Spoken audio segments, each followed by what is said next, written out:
제4부 마지막 입새와 남겨진 약속. 49. 돌아오기 시작하는 뺨의 혈색. 슈의 간절한 외침은 굳게 닫혀있던 존 씨의 의식의 문을 아주 조금, 그러나 분명하게 열어젖혔다. 죽은 듯이 잠들어 있던 존 씨의 눈꺼풀이 파르르 떨리더니 마치 아주 무거운 쇠사슬을 들어 올리는 것처럼 힘겹게, 아주 힘겹게 열렸다. 슈는 숨을 멈췄다. 오랜 시간 어둠 속에 갇혀있던 사람처럼 존 씨의 눈동자는 한동안 초점을 잡지 못하고 허공을 방황했다. 그 텅 빈 눈동자에 다락방의 희미한 새벽빛이 담겼지만 그 빛은 영혼의 깊은 곳까지 닿지 못하고 표면에서 겉도는 듯했다. 존 씨. 슈가 거의 속삭이듯 동생의 이름을 불렀다. 그 부름에 존 씨의 시선이 아주 느리게 움직여 마침내 창가로 향했다. 그녀의 얼굴에는 아무런 표정도 없었다. 기대도, 두려움도, 놀라움도 아닌 그저 모든 것을 체념한 자의 무감각한 응시만이 존재할 뿐이었다. 그녀는 이미 마음속으로 자신의 죽음을 받아들였기에 창밖의 풍경 역시 자신의 예상과 다르지 않으리라 생각하고 있었다.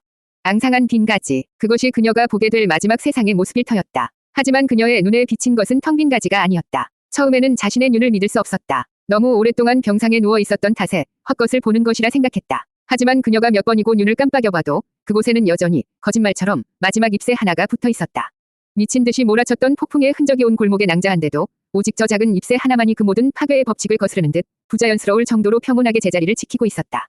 존 씨의 텅 비어 있던 눈동자에 아주 미세한 균열이 생겨났다. 그것은 위문이라는 이름의 감정이었다. 어떻게, 어째서, 저 연약한 것이 어떻게 저거 대한 분노를 이겨냈단 말인가. 그녀는 자신도 모르게 몸을 조금 앞으로 기울여 잎새를 더 자세히 들여다보았다. 잎새의 표면은 짙은 청동색으로 변해 있었고 그 위에는 차가운 잿빛 서리가 내려앉아 새벽빛에 반사되어 신비롭게 반짝이고 있었다. 그것은 살아있는 생명의 끈질김이 아니었다. 오히려 죽음을 초월한 어떤 존재의 완고한 버팀처럼 보였다. 그 순간 존 씨의 머릿속에서 무언가가 아주 희미하게 그러나 분명하게 되살아났다. 나는 시간을 되돌리겠다. 폭풍이 몰아치던 밤, 의식의 가장 깊은 곳에서 어렴풋이 들려왔던 배어먼의 낮고 단호한 목소리. 그때는 그저 죽음을 앞둔 자가 꾸는 헛된 꿈의 일부라고 생각했다. 하지만 지금 눈앞의 광경은 그 꿈이 현실이었음을 증명하고 있었다. 존 씨의 메마른 입술이 아주 조금씩 떨리기 시작했다. 그녀는 저 작은 잎새의 모습 위로 폭풍 속으로 사라졌던 늙은 연금술사의 거대한 그림자를 겹쳐보고 있었다. 저것은 단순한 나뭇잎이 아니었다. 저것은 약속이었다. 한 인간이 자신의 모든 것을 걸고 지켜낸 숭고하고도 무서운 약속의 증거였다. 아, 존 씨의 입에서 아주 작은 신음이 새어나왔다. 그리고 그녀의 뺨을 타고 지난 며칠간 흘렸던 체념의 눈물과는 전혀 다른 뜨거운 액체 한 방울이 흘러내렸다. 그것은 부끄러움의 눈물이었다. 저 보잘것없는 나뭇잎의 형상을 한 영혼마저도 밤새도록 죽음과 싸워 이겨냈는데 정작 자신은 너무나도 쉽게 모든 것을 포기하고 죽음의 그림자 속으로 걸어 들어가려 했다.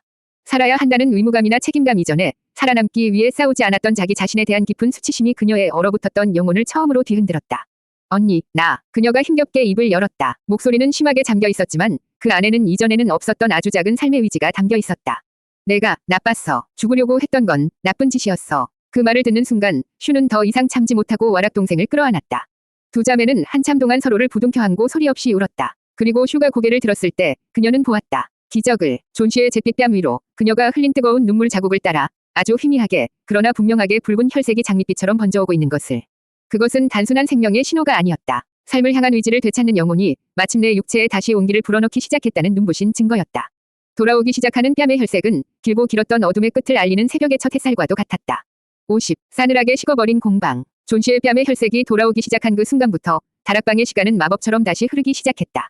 존 씨는 슈의 부축을 받아 따뜻한 수프를 몇 모금 마셨고 이내 지난 몇 주간의 사투가 남긴 깊은 피로감에 이끌려 진짜 잠에 빠져들었다. 죽음을 기다리는 혼수 상태가 아닌 회복을 위한 깊고 평온한 잠이었다. 슈는 곤히 잠든 동생의 얼굴을 한참 동안이나 바라보았다. 고른 숨소리, 미세하게 상기된 뺨. 이 모든 것이 꿈만 같았다. 기쁨과 안도감에 젖어 있던 슈의 마음속에 이내 새로운 의문과 불안이 고개를 들었다. 배어먼, 그는 어디에 있는 것일까? 과거로 돌아가겠다는 수수께끼 같은 말을 남기고 폭풍 속으로 사라진 그는 아직 돌아오지 않고 있었다. 기적이 일어났으니 이제 그가 위기양양하게 문을 열고 들어와 자신의 위협을 자랑해야 마땅한데 아래층은 쥐 죽은 듯 조용했다. 슈는 존 씨의 이마에 덮인 담요를 잘 여며주고 조심스럽게 자리에서 일어났다. 그리고 소리를 죽여 삐걱거리는 계단을 내려갔다. 계단을 한 칸 한 칸 내려갈수록 위층 다락방을 채우기 시작한 희미한 온기는 사라지고 등골을 서늘하게 만드는 차가운 기온이 그녀를 감쌌다. 그녀는 아래층 복도, 배어먼의 공방문 앞에 섰다. 굳게 닫힌 육중한 떡갈나무 문. 그 문은 언제나처럼 이쪽의 세계와 저쪽의 세계를 단절시키며 굳건히 서 있었다. 이전 같았으면 감히 열어볼 엄두도 내지 못했겠지만 지금은 달랐다. 그녀는 알아야만 했다. 모든 것의 진실을. 그녀는 조심스럽게 노쇠 손잡이를 잡고 돌렸다. 문은 잠겨있지 않았다. 끼익 하는 귀에 거슬리는 소리와 함께 틈새로 공방 안의 풍경이 드러났다. 그리고 그 순간 슈는 저도 모르게 숨을 멈췄다. 문틈으로 새어나온 공기는 단순히 차가운 것이 아니었다. 그것은 모든 온기가 소멸해버린 듯한 무덤 속 같은 냉기였다. 싸늘하다는 표현으로는 부족한 존재 자체가 얼어붙은 듯한 공허한 냉기. 슈는 문을 활짝 열고 안으로 들어섰다. 공방 안은 놀라울 정도로 정돈되어 있었다. 늘 어지럽게 널려있던 유리병과 금속 조각들은 제자리를 찾은 듯 단정하게 놓여 있었고 바닥은 먼지 하나 없이 깨끗했다. 하지만 그 모든 정돈된 풍경 속에서 단 하나 거대한 부재가 모든 것을 지배하고 있었다. 화로, 공방의 심장과도 같았던 거대한 화로의 불이 완전히 꺼져 있었다. 그 안에는 하얀 재만이 소복이 쌓여 마치 오래된 무덤 속의 유골처럼 보였다. 늘 희미하게 남아 온기를 내뿜으며 살아있음을 증명하던 그 화로가 싸늘하게 식어버린 순간 슈는 직감했다. 배어머는 돌아오지 않을 것이라고. 그녀는 천천히 공방 안을 둘러보았다. 작업대 위에는 그가 마지막으로 남긴 흔적들이 있었다. 작은 가죽 주머니와 그 밑에 깔린 짧은 편지 한 통. 그리고 그 옆에는 마치 마지막 의식을 치른 제단처럼 까맣게 타버린 양피지의 재가 희미하게 흩어져 있었다. 그녀는 떨리는 손으로 편지를 집어들었다. 두 아이를 부탁하네. 서점 주인의 이름이 적혀 있었다. 그 순간 배어머니 남겼던 모든 말들이 하나의 그림으로 완성되었다. 나는 과거로 돌아가려 한다. 나의 속죄가 너희들의 굴레가 되게 하지 마라. 나는 시간을 되돌리겠다. 그 모든 것은 거짓이자 동시에 진실이었다. 그는 자신의 존재 자체를, 자신의 모든 시간을 제물로 바쳐 존 씨의 시간을 되돌린 것이다. 이 싸늘하게 식어버린 공방은 그의 모든 것이 소진되어 버렸다는, 그의 영혼이 완전히 연소되어 버렸다는 가장 확실하고도 잔인한 증거였다.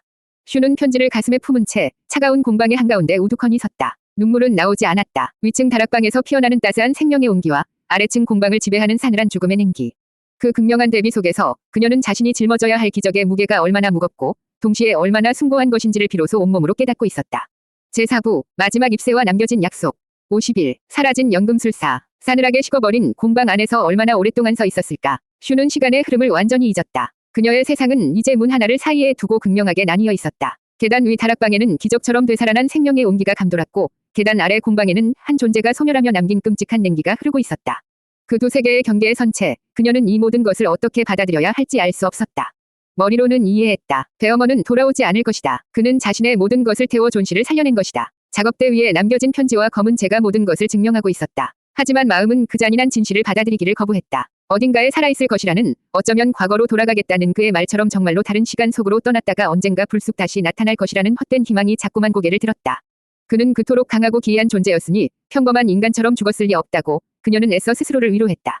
슈는 공방을 나와 다시 한번 굳게 닫힌 문을 등지고 섰다. 그리고는 마치 아무 일도 없었다는 듯 배어먼을 찾아 나서기로 결심했다. 이것은 희망을 좇는 행위라기보다는 그 희망이 완전히 거짓임을 자신의 눈으로 확인하고 절망의 마침표를 찍기 위한 처절한 위식과도 같았다.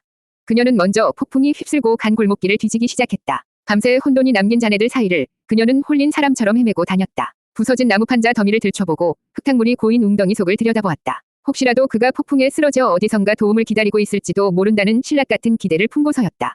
하지만 그녀가 발견한 것은 도시의 상처뿐, 그의 거대한 그림자는 어디에도 없었다. 그녀는 예술가 구역의 이웃들에게도 물어보았다. 하지만 대부분의 사람들은 밤새 폭풍의 겁을 먹고 집 안에 틀어박혀 있었기에 문 밖에서 무슨 일이 있었는지 아는 사람이 없었다. 몇몇은 창밖으로 괴짜 연금술사가 미친 듯한 폭풍 속으로 걸어 나가는 것을 어렴풋이 보았다고 증언했지만 그가 어디로 향했는지는 아무도 알지 못했다. 그들의 증언은 슈의 불안감을 키울 뿐 아무런 해답도 주지 못했다. 해가 중천에 뜰 무렵 슈는 마지막으로 그가 향했을 법한 장소, 즉 담쟁이 덩굴이 있는 옆 건물벽 앞으로 갔다.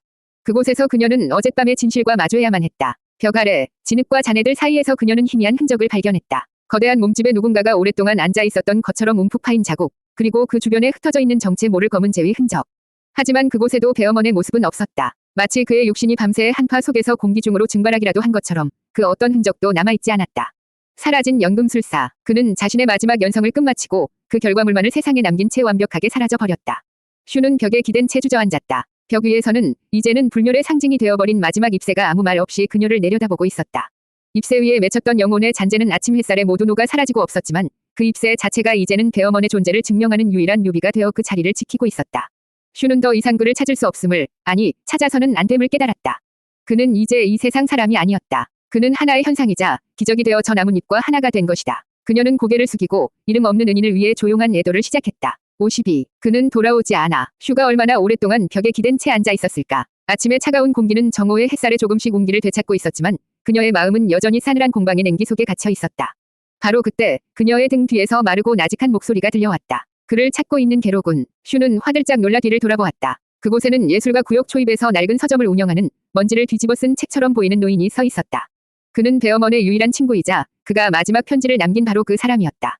그의 손에는 슈가 공방 작업대 위에서 보았던 배어먼이 남긴 작은 가죽 주머니와 편지가 들려 있었다. 서점 노인은 슈의 옆에 다가와 섰다. 그는 슈처럼 벽에 주저앉는 대신 꼿꼿한 자세로 서서 한참 동안이나 마지막 잎새를 올려다보았다. 그의 낡고 탁한 눈동자에는 깊은 슬픔과 함께 모든 것을 이해하고 체념한 듯한 기묘한 평온함이 깃들어 있었다. 역시 그 바보 같은 친구가 결국 해내고야 말았군. 평생을 법칙에 얽매여 살던 자가 마지막에는 가장 거대한 법칙을 스스로 비틀어버렸어. 그의 목소리는 혼잣말에 가까웠지만 그 안에는 배어먼의 마지막 선택에 대한 존경심마저 느껴졌다. 슈는 자리에서 일어나 떨리는 목소리로 물었다. 알고 계셨던 건가요? 그가 무슨 일을 하려 했는지. 전부 알지는 못했네. 서점 노인이 천천히 고개를 저었다. 하지만 짐작은 하고 있었지. 그 친구는 평생 동안 과거의 실패라는 유령에 시달려왔네. 그리고 자네 동생의 저주는 그에게 그 유령과 정면으로 맞서 싸울 마지막 기회이자 가장 끔찍한 시험대였을 게야.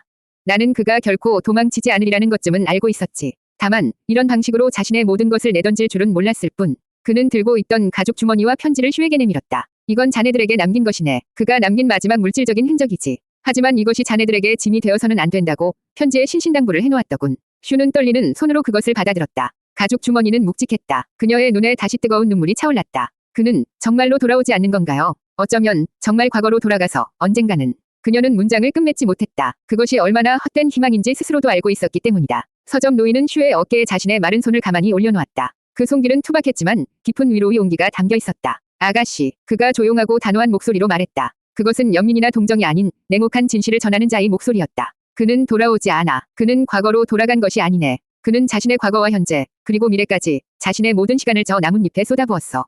그는 이제 이 세상의 시간 밖으로 나간 걸세. 저 잎새가 저 자리에 붙어있는 한 배어먼이라는 연금술사는 이 세상에 존재하지 않아.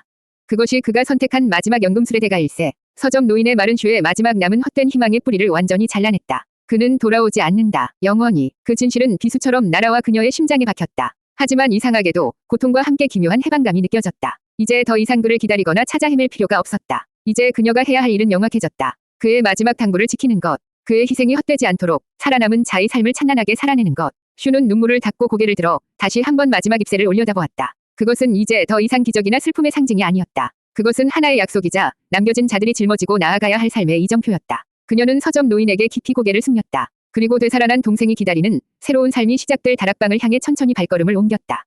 제4부 마지막 잎새와 남겨진 약속. 53. 친구가 전하는 잔인한 진실. 그는 돌아오지 않아. 서점 노인의 말은 돌이킬 수 없는 판결처럼 슈의 마지막 희망이 머물던 자리에 차갑게 내려앉았다. 그녀는 이미 어렴풋이 짐작하고 있었지만 제3자의 입을 통해 확인받은 진실의 무게는 상상 이상으로 무거웠다. 그녀는 고개를 숙인 채 손에 들린 가죽 주머니의 묵직한 감촉만을 느끼고 있었다. 하지만 노인의 이야기는 아직 끝나지 않았다. 그는 슈가 이 모든 비극의 전모를, 그리고 그녀와 그녀의 동생이 짊어지게 된 삶의 무게를 온전히 이해할 수 있도록 자신이 아는 모든 잔인한 진실을 전해주어야만 했다. 그것이 죽은 친구를 위해 그가 해줄 수 있는 마지막 일이었다. 아가씨, 자네는 연금술에 대해 얼마나 알고 있나? 노인이 조용히 물었다. 그의 목소리에는 스승이 제자에게 어려운 교리를 설명하듯 차분하면서도 엄격한 기운이 담겨 있었다. 슈는 힘없이 고개를 저었다. 그녀가 아는 것이라고는 아래층 공방에서 나던 이상한 냄새와 소음, 그리고 배어먼이라는 기이한 존재뿐이었다. 대부분의 연금술사들은 등가교한 위법칙을 따르지. 무언가를 얻기 위해서는 그와 동등한 가치를 지닌 대가를 반드시 치러야 한다는 아주 공평하고도 잔인한 법칙일세. 하지만 배어먼, 그 친구가 마지막에 사용한 것은 그 차원을 넘어선 금단의 영역이었어. 그는 교환을 한 것이 아니라네. 치환을 한 거지. 서점 노인은 잠시 말을 멈추고 벽에 붙어있는 마지막 잎새를 가리켰다. 저 잎새를 보게. 저것은 더 이상 살아있는 식물이 아닐세. 지난밤의 폭풍 속에서도 미동조차 하지 않았던 것이 그 증거지. 저것은 이제 영원히 떨어지지 않는 이라는 속성을 지닌 일종의 불변의 물질이 되어버렸네. 자네 동생의 영혼을 갉아먹던 저주는 이제 자네 동생 대신 저 영원히 소멸하지 않는 대상을 영원히 공격하다가 결국 힘을 잃고 흩어지게 될 게야. 저주를 속인 것이지. 그의 설명은 너무나도 비현실적이었지만 슈는 그 말을 믿을 수밖에 없었다. 눈앞에 버티고 서 있는 마지막 잎새의 부자연스러운 모습이 그의 모든 말을 증명하고 있었기 때문이다. 하지만 어떻게, 무엇을 대가로? 슈가 떨리는 목소리로 물었다. 바로 그것이 이 술법의 가장 잔인한 부분일세. 노인의 목소리가 한층 더 낮아졌다. 이 치환 위 술법은 물질적인 대가를 요구하지 않아. 대신 술법을 시전하는 연금술사 자신의 존재 전체를 제물로 삼지. 단순히 남은 목숨이나 생명력이 아니야. 그가 살아온 모든 시간, 즉 그를 배어먼이라는 한 인간으로 만들어주었던 모든 기억과 경험, 그리고 앞으로 살아갈 수도 있었을 모든 미래의 가능성까지 남김없이 에너지로 변환시켜 저 나뭇잎의 영원성이라는 속성을 강제로 새겨 넣는 걸세.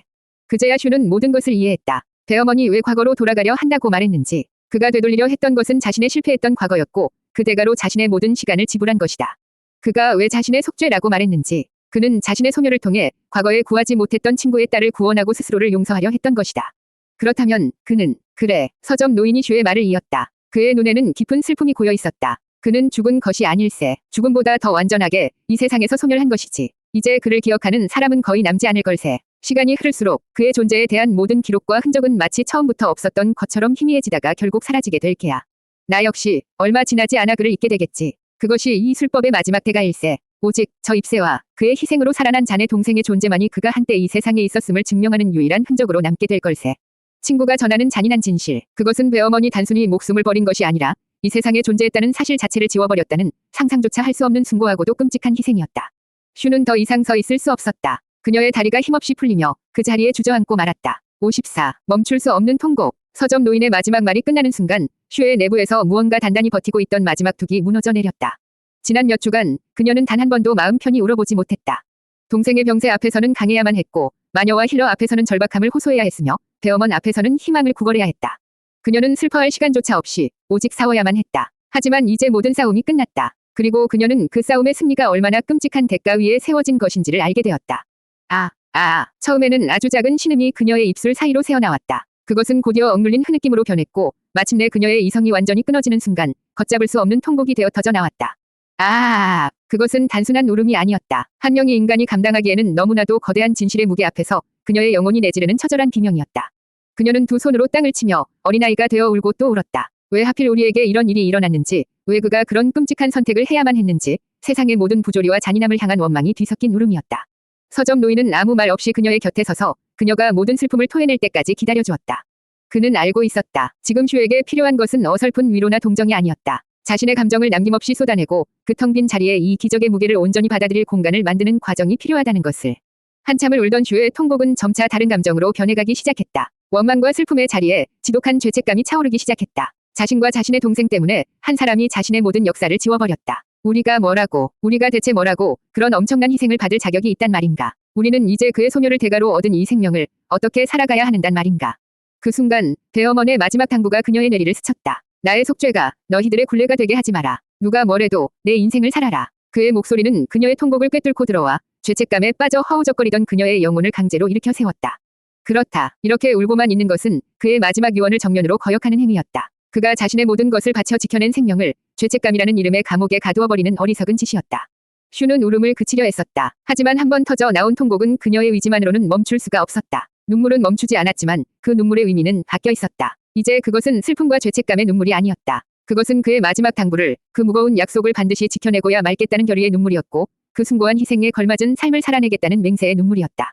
그녀는 젖은 얼굴을 들어 다시 한 번 마지막 입새를 올려다보았다. 햇살을 받은 입새는 마치 배어먼의 영혼이 그곳에서 조용히 그녀를 지켜보고 있는 것처럼 변함없이 고요한 빛을 발하고 있었다. 그녀의 통곡은 서서히 잦아들었다. 하지만 그녀의 마음속에서는 이제 결코 멈출 수 없는 평생에 걸쳐 계속될 또 다른 울음, 즉 책임감이라는 이름의 조용한 통곡이 시작되고 있었다.